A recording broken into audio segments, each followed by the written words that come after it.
Hey there, my friend. I hope you're doing well. If you're wondering why I'm dressed up a little bit better for these videos, it's because I'm out of pants, normal pants. I don't usually wear my dress clothes, but whatever, it's what I got right now. And why not? It's a change of pace. I look quite good in this, let's be real.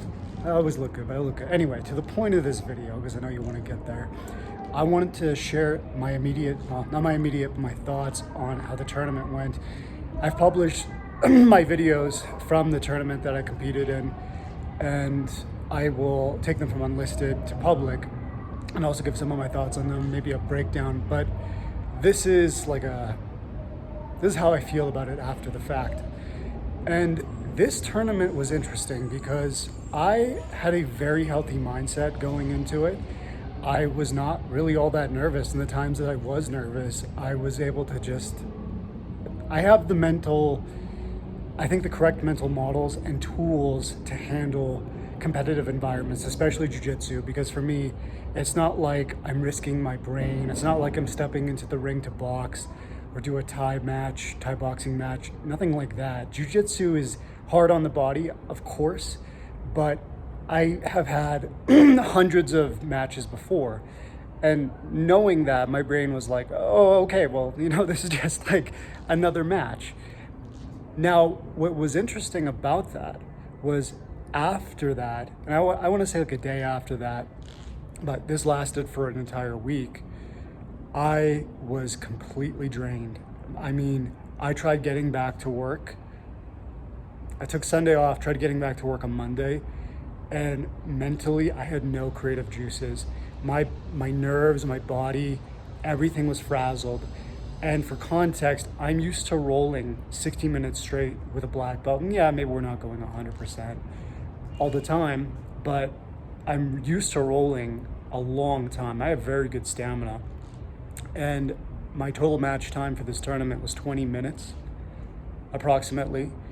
And it just fried me.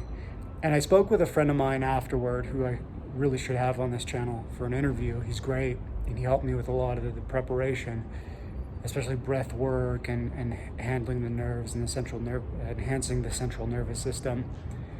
And he said, it doesn't matter, man.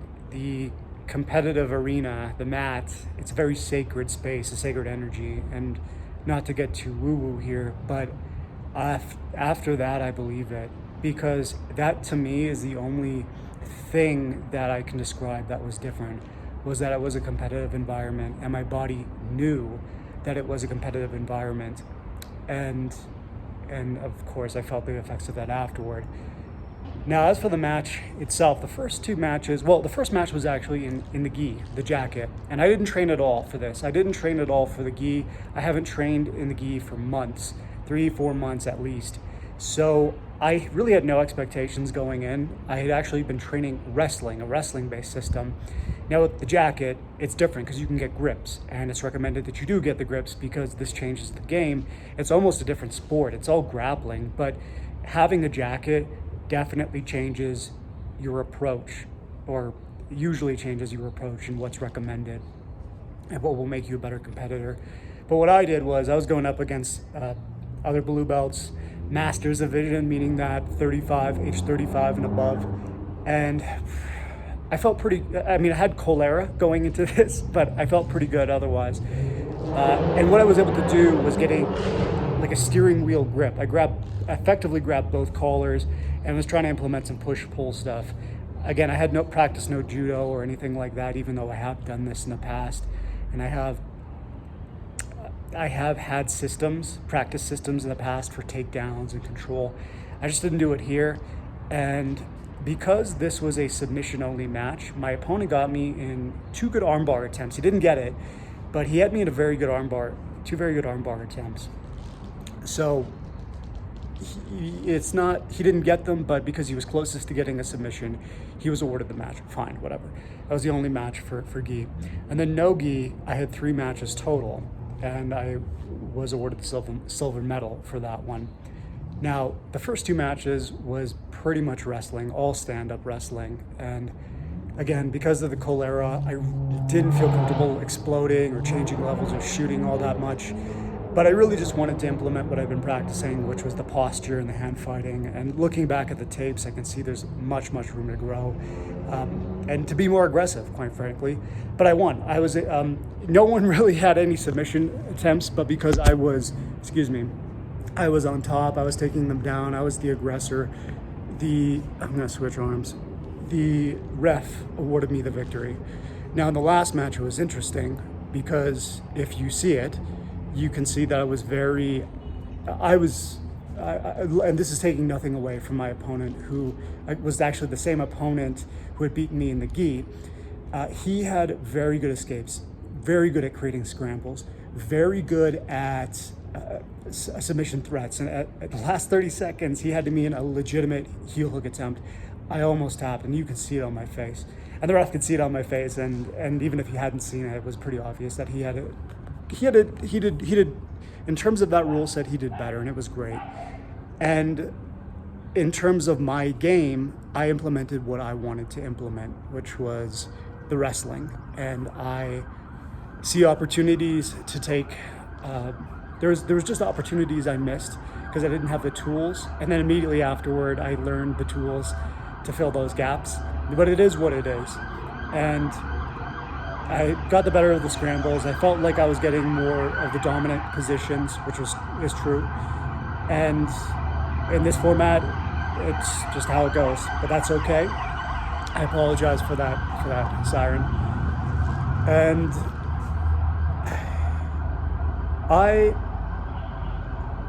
the big thing for me is Jiu-Jitsu is, for me, a game of personal development. It's about personal development and being the martial artist I want to be.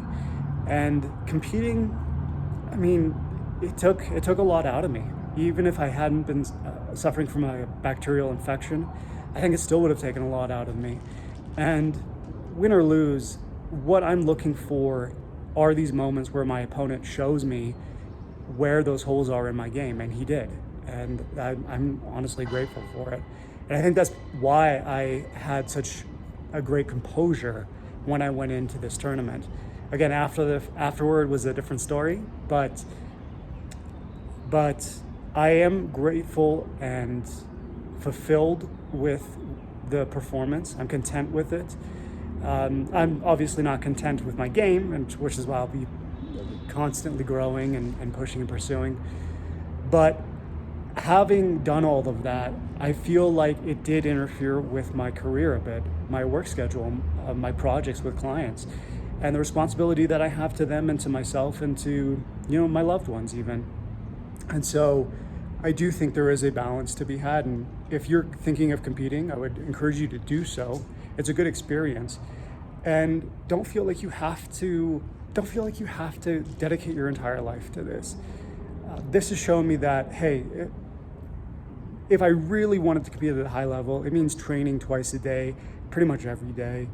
And you have to decide where you want to make that trade-off.